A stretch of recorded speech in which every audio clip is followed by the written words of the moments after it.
आज आमची जेरी तिच्या बॉयफ्रेंडची वाट बघत होती, पण तो बॉयफ्रेंड आहे तरी कोण? चला तर मग व्लॉग शेवटपर्यंत नक्की बघा. तर नमस्कार मंडळी, मी हिमांशू सुर्वे तुमचं स्वागत करतो आजच्या व्लॉग मध्ये. तर मित्रांनो, आज मी सकाळी उठलो साधारण 9 वाजता. फक्त ब्रश केलं आणि लगेच मी आणि आकाश निघालो मार्केटला, मच्छी मार्केटला. पण तिथे काही खास मच्छी मिळाली नाही, मनासारखी वाटलीच नाही. म्हणून मग आम्ही गेलो माझ्या मित्राकडे नवीनगरच्या कॉर्नरला. तिथून मस्त मच्छी घेतली आणि मी घरी आलो. घरी आल्यावर माझ्या 2 पोरांना पाहिलं, टॉम आणि जेरी. गार्डन मध्ये मस्त फिरत होते. त्यांना तसंच सोडून मी गेलो आंघोळीला. आंघोळ करून आलो तर काय, चहा आणि पुरणपोळी रेडी होती. चहा पिऊन मी बेडरूमकडे जातच होतो, तेवढ्यात जेरी दिसली. आणि मग काय, तिला त्रास न देता राहणं शक्यच नव्हतं. मग थोडासा त्रास दिला आणि निघालो आकाशच्या घरी. आकाशला घेऊन आम्ही एका कामासाठी बाहेर पडलो.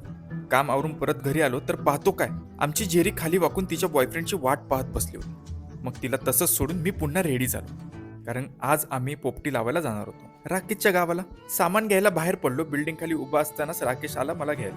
मग काय, रस्त्यात शुभमची थोडी मजा घेतली आणि मग सगळं आवरून रात्री घरी आलो. आणि अशा प्रकारे आजचा दिवस एंड झाला. तर मित्रांनो, कसा वाटला आजचा व्लॉग?